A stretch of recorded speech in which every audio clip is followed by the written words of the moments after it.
उस पत्र में लिखा था, क्या नारी, क्या स्त्री भगवान शंकर के शिवलिंग का स्पर्श कर सकती है?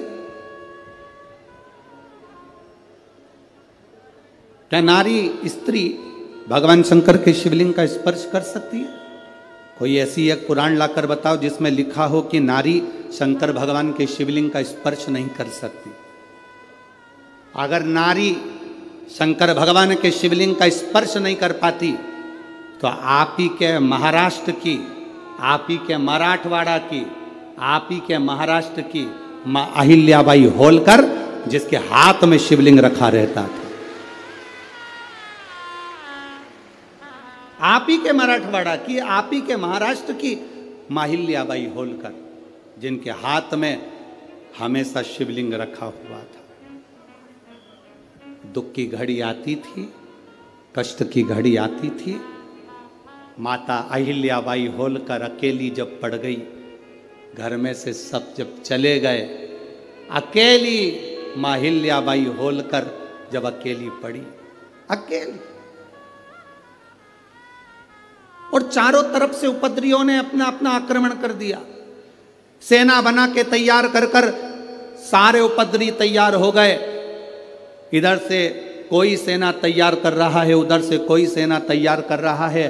अकेली अहिल्याबाई होलकर अकेली जब पड़ गई, तब मां अहिल्याबाई होलकर को लगा कि अब मैं करूं तो करूं क्या, अब मैं क्या कर सकता। माता अहिल्याबाई होलकर ने अपने सैनिकों को बुलाया, अपने मंत्री महामंत्री को बुलाकर कहा कि चारों तरफ से सेना आ रही है, एक भी ऐसी स्थान नहीं जहां से सेना आक्रमण नहीं कर रही है। चारों तरफ से सेना तैयार बैठी है और कूच कर चुकी है, आने की तैयारी हो गई है। मंत्रियों, महामंत्रियों, बताओ अब करा क्या जाए? आप ये बताओ, अपनी सेना में बल कितना है, कितने सैनिक, कितने घुड़सवार, कितने शस्त्रधारी, सशस्त्रधारी, कितने कितने सैनिक है हमारे पास में? मंत्री और महामंत्री ने हाथ जोड़कर मां अहिल्याबाई होलकर जी से कहा, मां अहिल्याबाई होलकर से कहा, महारानी जी, महारानी जी, आपको एक बात कहना चाहते हैं, अगर हमारे सैनिक युद्ध लड़ें तो एक तरफ से आने वाली सेना से युद्ध लड़ सकते हैं, पर 3 तरफ से आने वाली सेना के बराबर हमारे पास सैनिक भी नहीं है।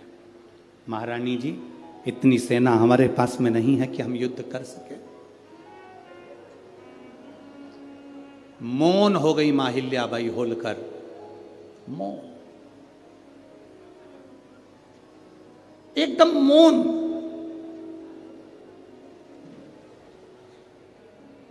मां अहिल्याबाई होलकर एकदम मौन हो गई। अकेली रथ में बैठकर मां अहिल्याबाई होलकर मां रेवा के तट पर, नर्मदा जी के तट पर, महेश्वर की पावन धरा पर पहुंच गई।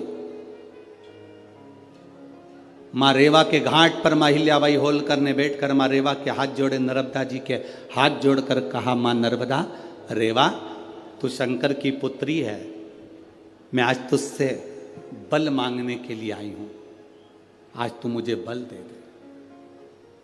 रेवा, मां नर्मदा, तू मुझे बल दे। वहीं से मां अहिल्याबाई होलकर चली, अंदर पहुंची अपने पूजा स्थल पर।